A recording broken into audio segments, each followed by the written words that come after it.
আজকের ভিডিও আমরা শুরুই করব আমার বাগানটা এত সুন্দর যার জন্য আমার মাই মেনলি এবছর চন্দ্রমল্লিকা গাছগুলো পরিচর্যা করেছে। মা, কেমন লাগছে ফুল ফোটার পরে এই চন্দ্রমল্লিকা গাছগুলো?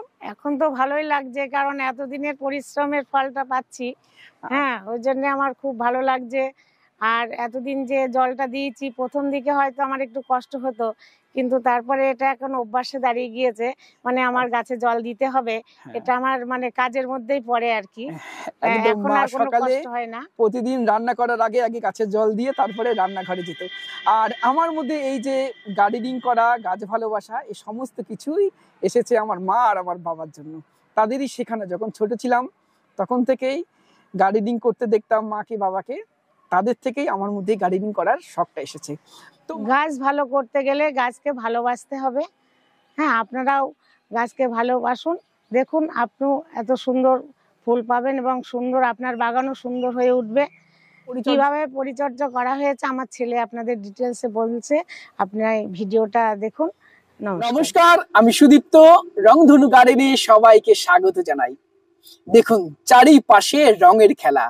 কোথাও সাদা রং, কোথাও হলুদ রং, কোথাও লাল রং, কোথাও পিঙ্ক, কোথাও গোল্ডেন কালার। চারিপাশে রঙের খেলা, এবং এই কারণেই এই চ্যানেলের নাম রাখা হয়েছিল রংধনু গার্ডেন। আপনারা হয়তো অনেকেই বলেন, দাদা রংধনু কেন রেখেছেন, রামধনু কেন রাখেননি? সত্যি বলছি, আমি আগে ফুলের গাছ করতাম, এবং ফুল মানে প্রচুর রঙের খেলা। এই রঙের খেলা থেকেই চ্যানেলের নাম রেখেছিলাম রংধনু গার্ডেন। যে আপনারা যে কারণে আপনারা বলেন, সে সমস্ত কারণ আমার কখনোই মাথায় ছিল না। আর আমি কখনো পলিটিক্স, ধর্ম এগুলো খুব বেশিকে প্রায়োরিটি দিই না। একটাই আমাদের ধর্ম, আমরা মানুষ।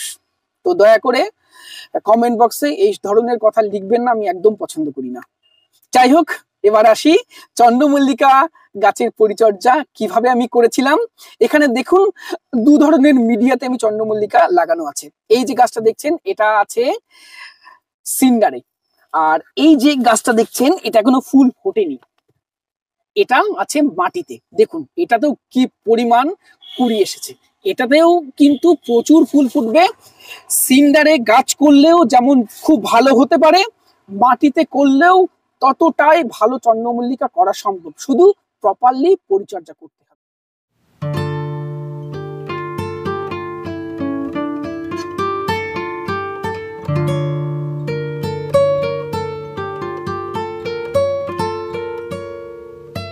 চন্দ্রমল্লিকা গাছ ভালো করতে হলে গাছগুলোকে অনেক আর্লি লাগাতে হবে। আমি এপ্রিল মাসের মধ্যে গাছগুলোকে লাগিয়ে ফেলার চেষ্টা করি।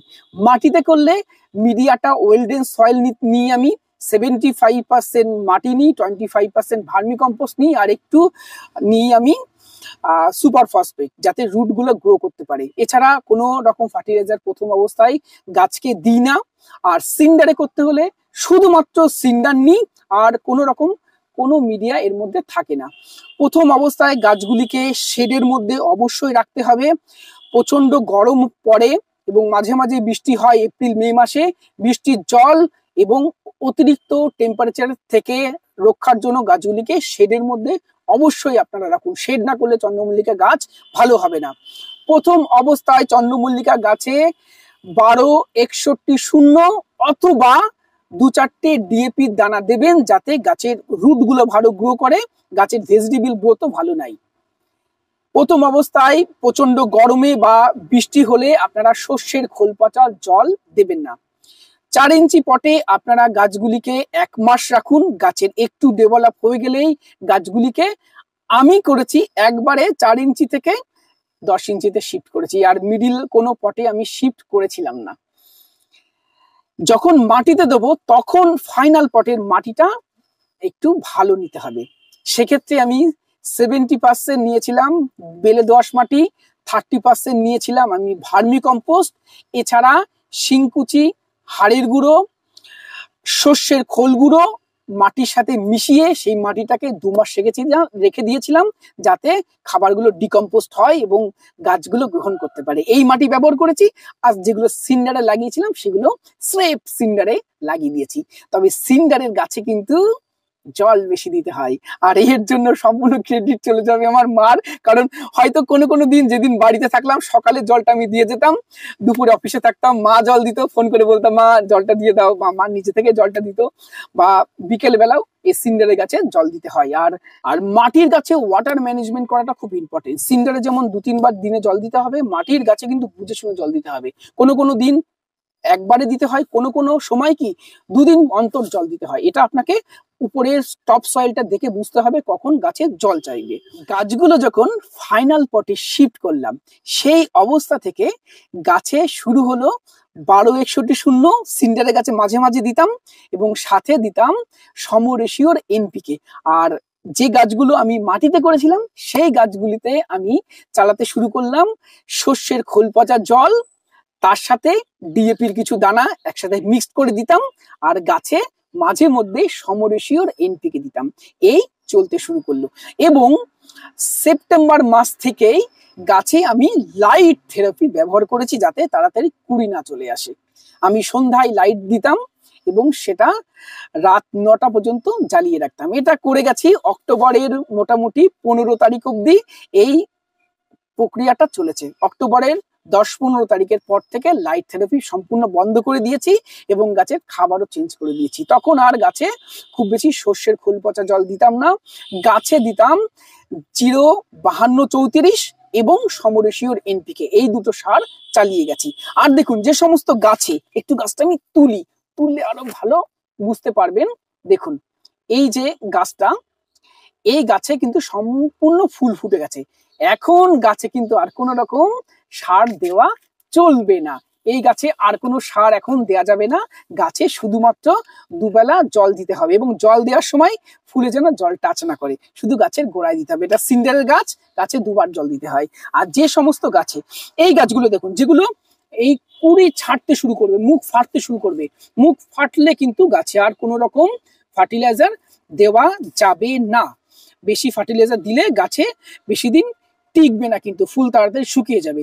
আর যে সমস্ত গাছে এখনো পর্যন্ত মুখ ফাটেনি, দেখুন এই গাছটি, এই গাছে কিন্তু এখনো পর্যন্ত ফার্টিলাইজার দেওয়া যেতে পারে। কি দেওয়া যেতে পারে? আপনারা 0-52-34 এই ফার্টিলাইজারটা এই গাছে এখনো প্রয়োগ করতে পারেন। তাতে সমস্ত কুড়ি যতগুলো আছে সমস্ত ভালোভাবে ফুটবে। না হলে এই সময় খাবারের অভাব হলে গাছে কিন্তু কুড়িগুলো ফুটতে চায় না বা নষ্ট হয়ে যায়। তাই এই সারটা এখন দেয়া যেতে পারে এই সমস্ত গাছে। কিন্তু যে সমস্ত গাছে, এই দেখুন এই গাছটিতে এখন সম্পূর্ণ ফুল ফুটে গেছে, এখন কিন্তু গাছে আর কোনো রকম ফার্টিলাইজার একদমই দেবেন না। এবার আসি গাছের রোগ পোকার। চন্দ্রমল্লিকা গাছে প্রচুর রোগ পোকার আক্রমণ দেখা যায়। বিশেষত প্রথমে বলি, ফাঙ্গাস অ্যাটাক প্রচুর পরিমাণে হয়। আমার এই যে সিন্ডারের গাছগুলোতে ফাঙ্গাস অ্যাটাকের পরিমাণ কম হয়েছে, কারণ এগুলোতে ওয়াটার লগিং হয় না, জল দেওয়ার সাথে সাথে জল বেরিয়ে যায়। তাই ফাঙ্গাস অ্যাটাকের পরিমাণ আমি লক্ষ্য করেছি সিন্ডারের গাছে অনেক কম। তবুও প্রত্যেক 2 সপ্তাহ অন্তর আমি গাছে ফাঙ্গিসাইড স্প্রে করে গেছি। আমি 2টো ফাঙ্গিসাইড ব্যবহার করেছি, একটা বেবিস্টিন আর একটা অ্যামিস্টার টপ। এই 2টো ফাঙ্গিসাইড আমি ঘুরিয়ে ফিরিয়ে ব্যবহার করতাম।